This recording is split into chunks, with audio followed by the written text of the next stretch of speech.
At any moment in time, you have three choices. It's not an all-you-can-eat buffet. It's your life, and you can only take one track at a time. And while choosing may be difficult, there's one thing worse than choosing, and we'll get into that in the video. Hi, welcome. I'm Erin, a 47-year-old mom and former corporate executive. I like to get straight into it, so if you want to know more about me, you can check out the channel page. Let's get going. In this video, we will be covering why you need to know the difference between the three choices, what each choice represents, why you need to consciously choose, know which one you want, and if it's not number one, then what? Why you need to know the difference.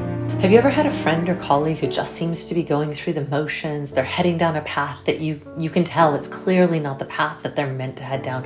Or maybe deep down you know this is actually about you. Every night you go to sleep numbing yourself in some way just to black it out and push it to the back of your mind so that you can get some sleep in. In the morning you wake up, you have to push it away just to get going with your day, or there's that feeling of not wanting to get out of bed. Maybe you don't even notice it that much anymore. You've just gotten really good at pushing it away. Or maybe we've just done a good job of pretending to park it in the back of our minds. And whether this is about your current job, your nutrition habits, your exercise habits, your personal life, or anything else, deep down it's causing a lot of stress in your body, and you're not showing up at your best, and you're not living your life in an authentic way to you. It's pushing you away from your own peak performance. And this gap between where you are and where you want to be is keeping you from all the things that are best for you. I know because I've been there, from food and exercise to my own career. In fact, speaking of career, I made a choice, and I'll leave a link here to that video so you can check out my choice and my why. I'm not suggesting you make the same choice, not at all, quite the opposite. What I am suggesting is that you make a choice before you have to face the consequences. Let's talk about each choice. Choice number one represents staying the course. Choice number two represents veering off the path. And choice number three represents jumping the tracks. And we're going to get into what each one of those looks like so that you can make a really good choice for yourself. Choice number one, staying the course. There is nothing at all wrong with choice number one so long as you actively choose it. And actively choose it is the key here. It means thinking about what you want and reflecting on what you currently have or are doing and whether or not those are the most optimal for you. For example, a basketball player that's going to kind of do a semi-squat and shoot a hoop is going to have different exercises for leg strength to be a great basketball player than a weightlifter or a bodybuilder or a football linebacker. So what is most optimal for that basketball player and what's most optimal for that linebacker when it comes to leg exercises or workouts are going to be very different things. They're both athletes, they're both strong, they're both capable, they're both talented, but how they exercise in terms of leg strength, among other things, is going to be very much based on optimizing for the thing that they are trying to do. And you have to think about what is going to be that optimal thing for you. So I ask, is what you are currently doing optimal for you? Choice number two represents veering to the side. And in this choice, you're not at your peak, but you're not too far off. And you just kind of want to adjust your course a bit. Maybe you just need to tweak a few things. You're mostly in a good spot, but you know you're not quite at your best. Maybe you got promoted to manage a team, but you miss being hands-on, or you don't like all the politics that came with it. Don't judge yourself by anyone else's metric of what status means. Sometimes you try something and it's not really in harmony with who you are, and that's okay. Recognizing it is a huge win in and of itself. I remember once I had a very technical team member reporting to me. He made more money than me and he was on the technical track to be very senior. Did I want to step down and be more technical to get more money? No way. I was on my own track. I did, in fact, though, want to be less product focused and more operational. And that's a great example of acknowledging that while there were a lot of pieces to the role that I had that I liked, there was a shift that I wanted to make from being product to operational. Jumping the tracks. And now we're on to choice number three, which represents jumping the tracks. And it's a drastic one compared to the others. This is the one you pick when you need to do a complete 180.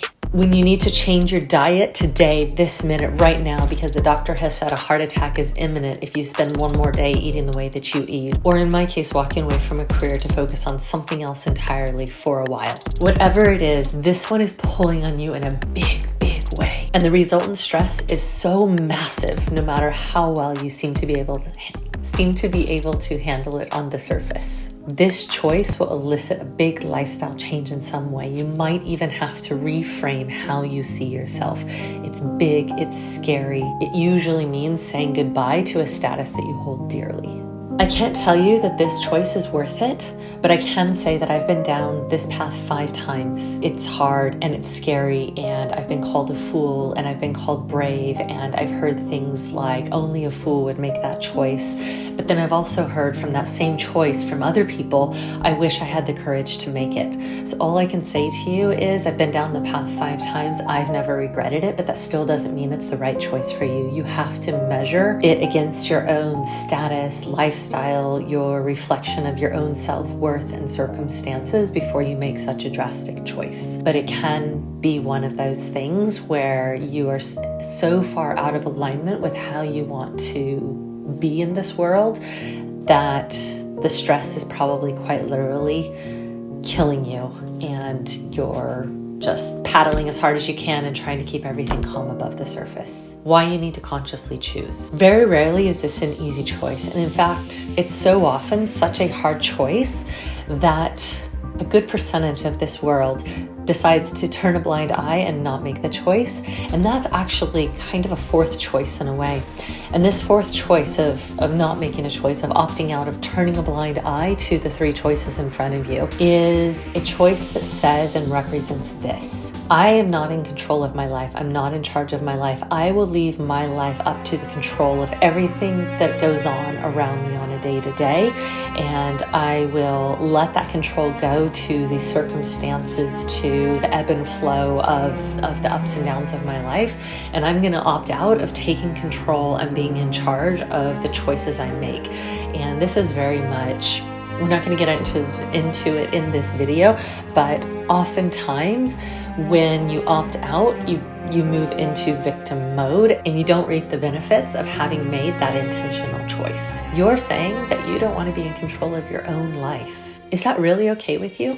I remember the first morning I woke up after my wedding, my husband turned and said to me, "Welcome to the first day of the rest of your life." For me, that's a phrase of being able to choose every single morning when I wake up how I'm going to show up for that day and what are the choices that I'm going to make, and make those choices in alignment with who I am. And actually, my work desk is right over here, and I actually have that little phrase there. And every day when I sit down at my desk, I am reminded that today is the first day of the rest of my life. So will you choose to make a choice about your life, about whatever that thing is that's on your back, or will you be opting out? Know which one you want. And here we come to choice, not action, but choice. This is you making a choice, 1, 2, or 3, and not opting out as kind of that 4th one. And that in itself is kind of an action. Choosing doesn't mean you need to act on that choice right away, but it's agreeing with yourself in your mind about the path that you want to go down. Often planning is involved, and the bigger the choice, the more planning and time is needed to really act on that choice. In the earlier reference video about making the choice about walking away from my career, I made the choice, but I did not act on it for about 5 months. There was quite a bit of planning involved, and even during that planning, I didn't know which day would actually be the day that I would make that choice. I just started lining things up in my life so that when the day came and I needed to make that choice, I was in a position that I was able to make that choice. It really depends on the many factors involved, and we won't have time in this video to cover all of those factors, but do let me know if you want a follow-up video on like the factors involved once you've made that choice. So where does this leave us? I bet in your heart of hearts, you know that there's a choice that you've been pushing off making, or even pushing off thinking about, and you've got option 1, option 2, and option 3 sitting in front of you right now. And I'm also willing to bet that right now you don't need to spend time analyzing. You absolutely know what's the choice to make. So right now, in your mind, make it and commit to it. You don't have to act on it, you just have to make it. And that brings us to our final segment. If it's not number 1, then what happens? If you've chosen number 1 in your mind, that's great. You are already on the path. And the thing here is that you have actively chosen it versus opting out, and you're just on the path by default. And that is great. But I'm guessing that you're watching this video because there is something bothering you and it's giving you stress, or it's creating some unhealthy habits as you try to numb and ignore the need to have made that decision. And so if you've chosen number 2 or number 3, congratulations. You've just completed your very first first step toward veering off the path or jumping the tracks. Now you have to figure out a lot of other things in order to get there, but it's doable. And figuring out the how and working through the details and so on, it's a lot of work you've got in front of you. I'm going to ask you this. Are you going to do the work, or are you going to go back to burying your head in the sand? Let me know if you want my take on how I would approach working through the how and all of the details that go along with number 2 or number 3. That's it from me. I'm Erin. Take care, and I'll see you in the next video.